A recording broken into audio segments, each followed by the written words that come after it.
Roxo Media House. And we got to be a team that goes out there 12 weeks and you know exactly what you're going to get. You know, we're going to play hard. We're going to be excited to play. We're going to play with great attitude and effort and intensity, and no matter who our opponent is. And, you know, you've got to be able to do that in practice before you can do it in a game. This is Frogs Today Daily. Frog Fall Camp 2022, presented by Dave's Hot Chicken. And here's your host, the voice of the Frogs, Brian Estridge. Frogs Today Daily starts right now at the Morris Practice Fields in Fort Worth. This is practice number 8 for Sonny Dykes' team as they get ready for that opener coming up September 2nd against the Colorado Buffaloes. Welcome in. I'm Brian Estridge. We are brought to you today by our friends at Dave's Hot Chicken, and do we have a lineup for you today? Coming up, Jamie Plunkett and David Beaudin are going to be alongside our two reporters in the field. Coach Beaudin, talking quarterbacks, that was the big news of the day from Sonny Dykes at his post-practice press conference. We're going to talk about the quarterback situation again. Jamie Plunkett is focusing on special teams, which may be ahead of the game. We'll talk about that a little bit later on.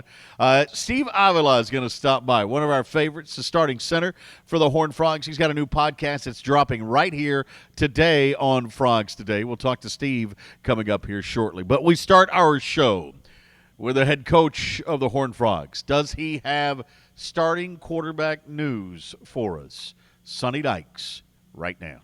I've seen times where, you know, you feel like one's kind of pulling ahead and the other one will have a good day. I mean, it's just kind of been back and forth. The good thing about our quarterback situation is, and again, it goes back to the old saying, and I think there's two ways to interpret this. You know, the old saying that I've always believed, if you have two quarterbacks, it means you don't have any. I don't know that that's the case here. You know what I mean? I really don't believe that. You know, I think we have two guys that are good football players that have both played at a high level. I think we've got some other young guys between Sam and Josh that have really performed probably better than we expected. So we feel good about the position. And it's like anything else, we're going to have to make a decision on who the starter is. And, you know, we'll do the very best that we can to make the right decision. Yeah, Marcel's going to be out for a while. Trey, I would expect back soon. You know, I don't think he's had a little bit of a nagging injury. I know he's a little frustrated. He hadn't had a chance to practice, but it's a minor thing, and so I would anticipate him being back quickly. I don't think I saw it. Yeah, he didn't practice today. He's been a little sick, so. To get him on the field. Yeah, just trying to find ways to get him the football. You know, he's been good so far when he's got the ball in his hands, and you know, just seeing what he can do. I mean, he's a really fluid athlete. He's got great speed and he's explosive, and so it's like anything else. You got a weapon, you want to try to figure out how to use it, and so that's kind of where we're at. And you know, obviously, when you have a quarterback that can do different things, that creates all kinds of possibilities and options and stuff that people have to prepare for. Yeah. So Dom's really practiced well. You know, he's been incredibly consistent, really, for a 17-year-old freshman. You know, he has practiced well in the spring, you know, kind of came in here, seemed like he was one of the veterans, and has kind of done the same thing in fall camp. So, I mean, look, the thing about our plan is, our hope is that we can play 30 players on offense and 30 players on defense. And so, you know, who's running with the ones and twos and all that, I don't know that it really matters as much as, you know, Dom's a guy that we feel like can get on the field and help us win. And so he's going to play, and, you know, we'll see how many plays that ends up being. It's kind of the same thing. I mean, look, what we're trying to do is find a 3 deep, and you know, there's guys that are running with the third team sometimes right now that are going to play tons of plays in the game. It's, you know, that's what you want. You want to have a 3 deep at every position where you can roll people in and there's not a big drop off. And so, you know, they have to line up and go somewhere. You can't put 12 of them out there, so some of them have to run with the threes. But again, it's not any indication of where they are in the grand scheme of things. You know, I feel good about it. I mean, I like our guys. They're versatile. You know, we have some guys that can be good inline blockers. You know, that have the bulk and size and strength in order to do that. We have some guys that we can line up in some 12 personnel with, whether it's, you know, 2 tights or wing set, different kind of things along those lines. And so that gives us versatility. You know, anytime that you've got a 7-man blocking surface, that changes the fits defensively and creates all kinds of possibilities. And, you know, the thing with us is we're always looking to play the best 11 players. And then, you know, after that, then who can give us something different? And so those guys, in my opinion, have been very consistent so far. They've made plays when they've had opportunities to do so. Their body types allow them to be versatile, you know, both as receivers and inline blockers. They're playing physical, and so it's been a nice little pleasant surprise for us. I think in some ways, just what those guys are able to do. And it's been nice to get Carter Ware back. He's a guy that's played a lot of football, and it's nice to see him out there competing and playing. And he's done a great job staying healthy so far. So we got lots of options, and when you do that, again, you can get creative and have some fun. Yeah, I mean, to me, he's been one of the most impressive guys, really, all camp. I mean, what I love about him is just his attitude, work ethic. He's the most unentitled player that I've probably ever been around. I mean, he's been a good player at another school, and never talked about that once. Doesn't care. He's not a guy that's worried about what happened in the past. He just wants an opportunity, and he's got one, and he's making the most of it. And it's just a great attitude, gives his all every single day. I think we're looking for guys that will go out there every day and empty the tank, and he will do that consistently. He's always in here getting extra treatment, doing extra stuff in the weight room, extra film study. He's going to be a really solid player for us on special teams, loves playing. Just one of those guys that has an appreciation for the game, incredibly unselfish. And so, that's the kind of teammates you want to have, and the kind of player that, traditionally has a lot of success. Good. I mean, I think, Jordy's been very, very consistent. He's got a little more pop in his leg than I saw in the spring, so I've been glad to see that. Griffin's kind of the same way. I think I feel really good about both of those guys up to this point. That's such a position. It's almost like being a golfer. The guys get in streaks sometimes, and I think right now they're both on a good streak, and our hope is that we can keep them on that same streak for about the next 20 weeks. Yeah. I think he's certainly made steps in the right direction that way. He's one of those guys who comes out and practices so hard. He's got a great mentality, a great work ethic. We've tried to bring him along slow. He's one of those players that accumulates a lot of work just because he goes full speed all the time. And so we've been trying to monitor his reps, make sure he gets through fall camp healthy, but at the same time, we want to challenge him as much as we can. And up to this point, he's been ready for the challenge, and he's made a bunch of plays and going to continue to make more and more as camp goes on. Well, I would have said consistency, and I wasn't happy with yesterday's practice. I think we had really 6 good practices before yesterday. And I wasn't pleased at all yesterday. I just didn't think we were into it mentally. Thought we bounced back really well today, but we've been more consistent probably than I thought we would be, and that's a big thing for our program. And we got to be a team that goes out there 12 weeks, and you know exactly what you're going to get. We're going to play hard. We're going to be excited to play. We're going to play with great attitude and effort and intensity, and no matter who our opponent is. And you've got to be able to do that in practice before you can do it in a game. And so, felt pretty good about that. Felt like we had a little bit of a setback yesterday, but bounced back today in that regard. So I've been pleased with that. I think overall, I think our special teams have been very solid. I think that's one thing that I feel like we're a little ahead of schedule in a lot of ways. We got a lot of guys that can run and cover kicks and punts, and I like our specialists. And so, we just got to continue to tighten things up with that group. But we've got 2 or 3 groups, I think that, 2 or 3 deep rather, in some key special teams groups that we feel pretty good about. So, we'll test them a little bit more tomorrow, do some more live situational stuff and see how guys respond and see if we can execute at the level that we've been executing at. But I've been really pleased with that so far. Probably, like I said, a little ahead of schedule. I do. Yeah, I think you're starting to see a pretty good rotation happening in there where guys can play different spots. I think the big thing for us is in the next 4 or 5 days, we'll probably try to settle in and see what we think the first group's going to be and get those guys a lot of reps together, where they're just getting on the same page. But we have a lot of versatile players that can bounce around, and so that's what we want. It's a big deal when you can substitute an offensive lineman and rest them a series. Those guys just play so much better as the game rolls on, and so our goal is to be able to roll 8, 9, maybe even 10 guys, and if we can do that, then that's going to have a big impact on the entire offensive line group. Plus, you're always you're planning for a rainy day, and when somebody goes down and gets banged up, and so we try to get ahead of those things, not react when they occur, prepare for it ahead of time, and that way everybody's comfortable when we have to make a move. Yeah, I mean, it's not a deal. We don't, we just talk to him. I mean, Garrett meets with him every day and obviously has critique via, practice video and who's doing what and what's going on. But those guys know. I mean, they know what their performance is every day. They go in there and, there's accountability for every single rep during practice, and so they get those things pointed out to them. So I'm sure, that they have an idea of what's trending and what's not, and like anything else, when it's appropriate to communicate with them, we'll get ahead. I mean, that's the one of the things that we try to do as much as possible is anticipate potential issues and deal with them before they become issues, and it's the same thing with communication with quarterbacks. We do it all the time. I mean, it's our deal is always good versus good. We're always going to go ones versus ones and twos versus twos and threes versus threes, and just feel like that we want to compete against the very best people that we can, and so that's the idea behind that.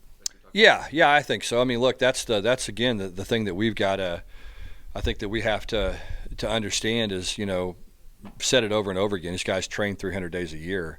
You get 12 chances to go play, and so, the energy has to be there every single day. You can't have any letdown. It doesn't matter what the practice situation is. It doesn't matter what the weather is. It doesn't matter who the opponent is.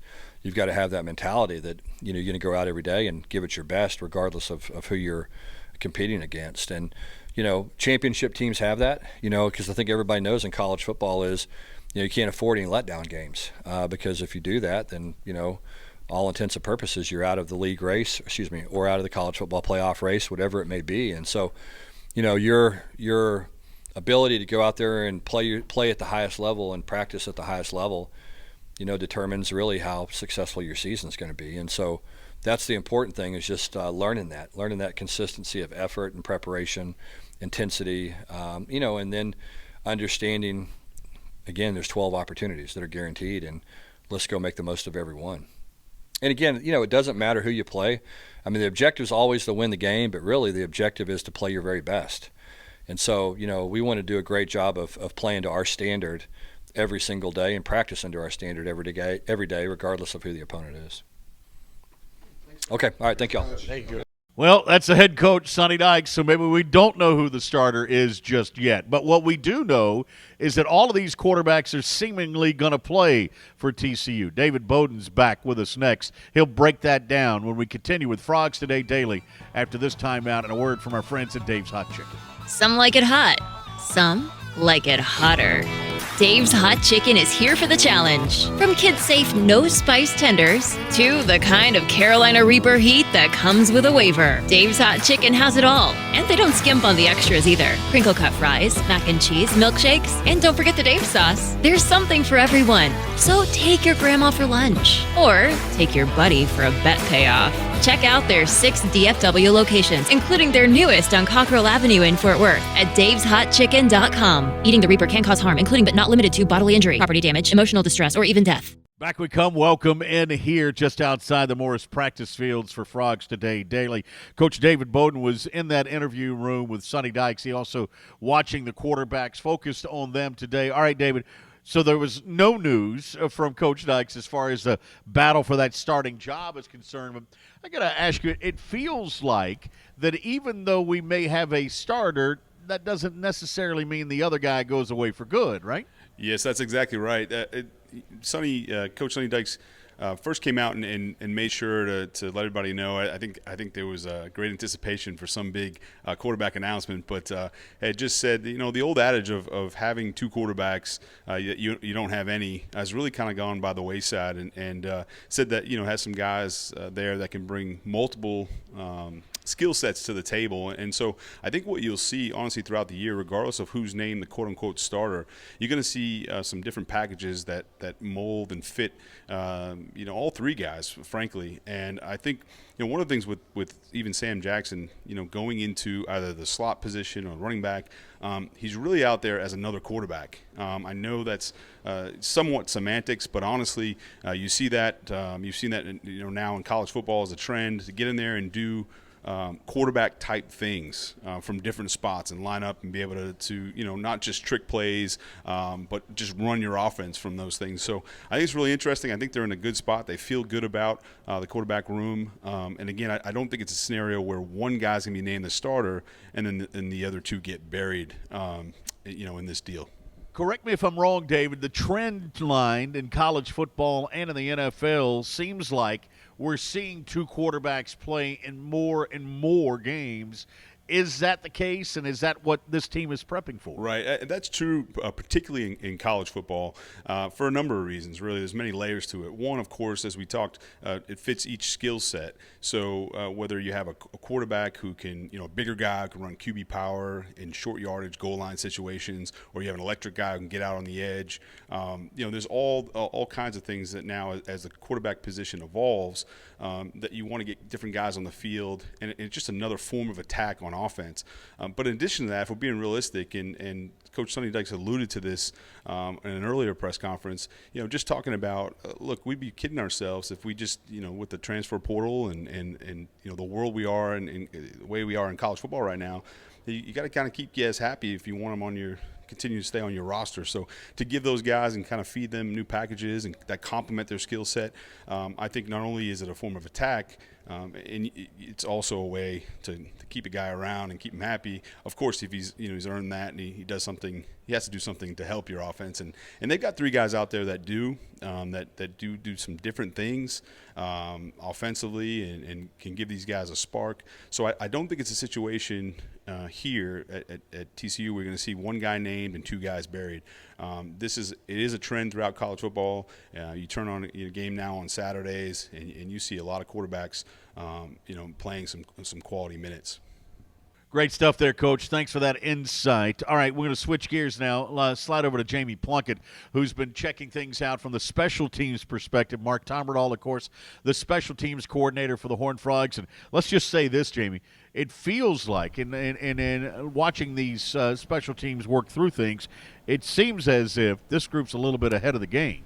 Well, that's right, Brian. As Sonny Dykes said in his press conference today, he feels like the special teams unit is ahead of schedule for being 8 practices in to fall camp. He noted that both Jordy Sandy and Griffin Kell look like they have a little bit more pop in their leg based on where they are now from where they were in the spring, and that's been pretty easily observable in practices so far that we've seen. Jordy Sandy has consistently been punting the ball 50 yards plus, but more importantly than that, he's been able to locate his punts where special teams coach Mark Tomberdahl is asking him to put the ball, and that's going to be really impactful when we get into the football season. As far as Griffin Kell, too, the pop in his leg has absolutely gotten a little bit better. He's been making 45, 46-yard field goals pretty consistently throughout fall camp so far, and that's going to be a welcome sight for Frog fans as well, who have maybe wished for a little bit more depth and a little bit more length in the kicking game these past few seasons. It looks like Griffin Kell is going to be able to deliver on that.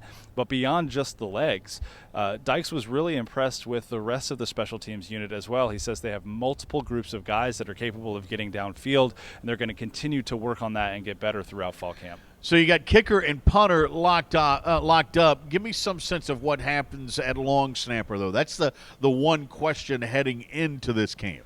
Yeah, it's a competition many people aren't really paying attention to, but Brett Matisick is taking over as the long snapper. He's been going with the first-team special teams unit pretty consistently in fall camp. He's being challenged by a couple of freshmen, but he seems to be taking over that role. He's still listed on the roster as a tight end, but because of his size and his ability, his athleticism, that's a role that they're really looking to him to take on. And as many people know, that's where special teams starts. That's where punting starts. That's where field goals start. That's where extra points start. It's all about having a good, consistent snap from that position. And so the fact that TCU has a guy that they're starting to depend on for that role is pretty significant. Of course, his brother, pretty good snapper in the NFL right now. Good stuff there, Jamie. Thank you for that. All right, still to come, Steve Avila is going to join us. His podcast drops tonight, but we got to talk offensive line play.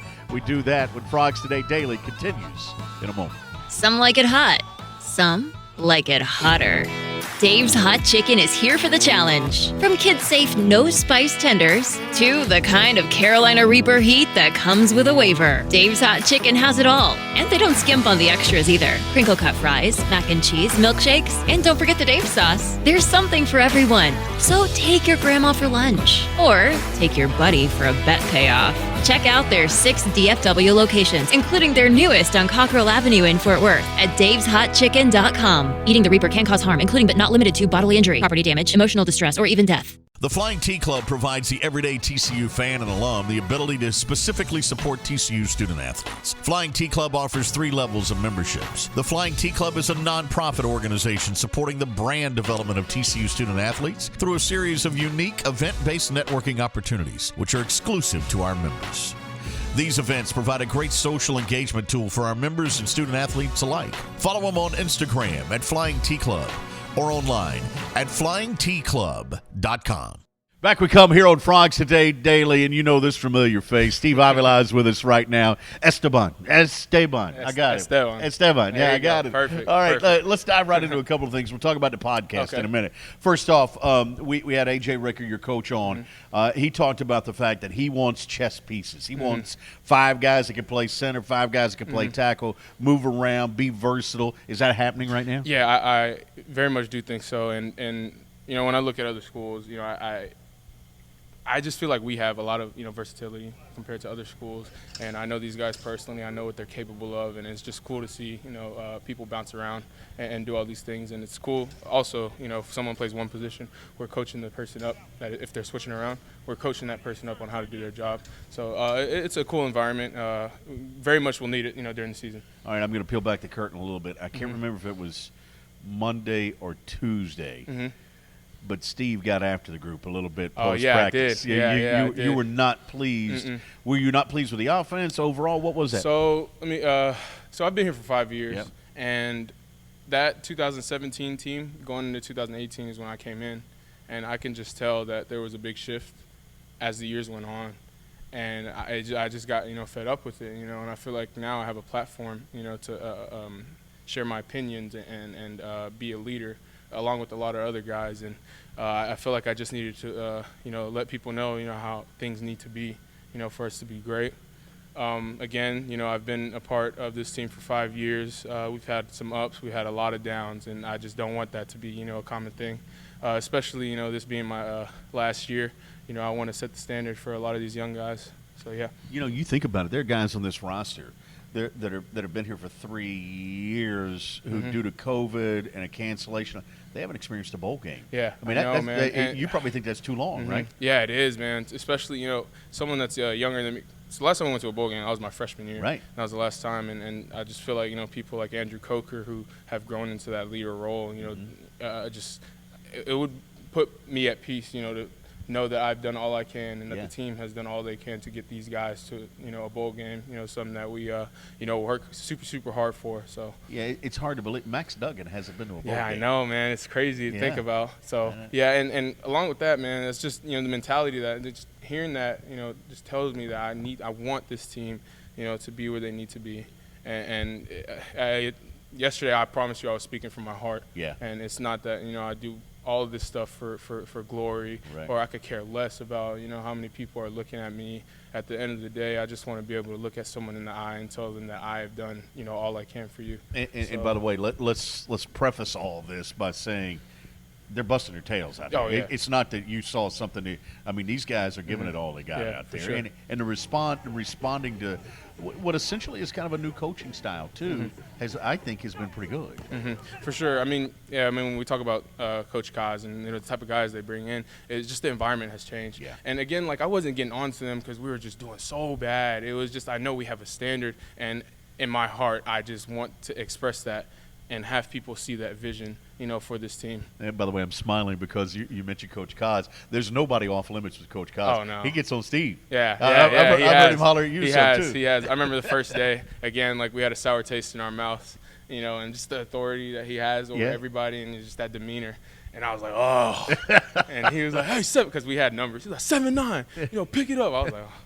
But after, you know, a couple of weeks, I was like, man, you know, this dude just really wants us to be better. So, yes, you know, he does. And it was wrong for me to do that. I shouldn't have done that. But, yeah. You know, the 5 Ds that we've talked about a bunch. The coach emphasizes details, discipline, dignified, you know, do your job. I mean, determination. Those are all really important core values. It feels like details, we talked about this yesterday, kind of been a theme a little bit this week, working on the little things, especially when you guys were in scrimmage plays. So, for sure. So, when I look back, you know, at last year, we had a lot of penalties. Yeah. And especially in practice. Like, it would just happen. And it's good to see that we don't really have that many. It's not perfect, but at the end of the day, I know that we have progressed with, you know, dealing with penalties and doing stuff right. So hopefully we're able to, you know, not put ourselves behind the chains and deal with all that. I think it'll make a big difference too when it comes to turnovers. You know, this team has not taken away the football enough. You know, we've given it up too many times, and we've been on the wrong side of the ledger there. You feel like that this group with this defense is going to be kind of a takeaway defense, and you guys taking care of the details won't give it away. Yeah, for sure. I mean, we have a good line and some good linebackers, you know, to hold that run game up, and I know we have a lot of fast, you know, corners and safeties. So we're looking to, you know, get the ball back, you know, for the offense, and with that being said, have the offense do their job and, you know, score more touchdowns at the end of the day. All right, the podcast is dropping this week, coming up on Friday, right? Yes, is that sir. when it's dropping? Tomorrow. Tomorrow, Thursday. Tomorrow. It's going to drop. Wait, it's today. Today's Wednesday. Sorry. Is Days it dropping mixed up. today, Wednesday? I thought it dropped Day. tomorrow. Wednesday at 7 p.m. Okay, Yes. good. So tonight at 7 o'clock, you can see it my turn, Yeah. right? All right, give me some sense as to what you and BC are talking about. What are you talking about? We are actually, so I came up with this idea, you know, to give athletes an opportunity to tell their story. And that's really just all it's about. And I know a lot of people are formal when they do interviews and go out and, you know, do these other things, but I don't want it to be like that. I want it to be a free-flowing conversation. I want the audience, I want everybody to know how this person actually is, what they've been through, and you know, their interests and stuff. So that's the idea around it. And I'm telling you, we've recorded some episodes, and it's very interesting. It's very interesting. So I feel like a lot of people are going to like it. So who's on episode 1? So the first episode is me and Brandon. So we are the two hosts. Yes. Okay, so good. we're the two hosts. We feel like it would have been a good idea to act as if we were guests. Yes. So you know, y'all getting to know us, and then the next week we have someone else. I don't know if I want to announce it yet. Okay, but, that's okay. Yeah, and it's just gonna keep on going. And this thing is not just centered around football. I had this vision with the whole, you know, athletics. And, you know, if things go further on, hopefully, you know, branch out to other schools, you know, to see how that goes. But we'll see how it goes. And, yeah. All right, so tonight, 7 o'clock. 7 Wednesday night, p.m. 7 o'clock. Yes. You can find it at frogstoday.com. Everything. Steve, thanks for seeing me. Thank you so much. By the way, in case your mom's watching, Esteban.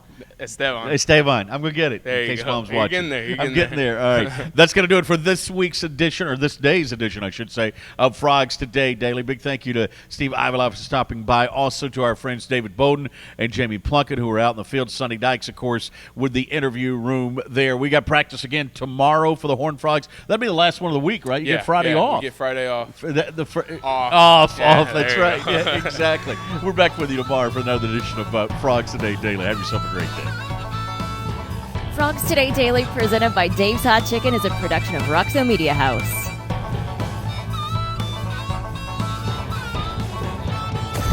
Roxo Media House.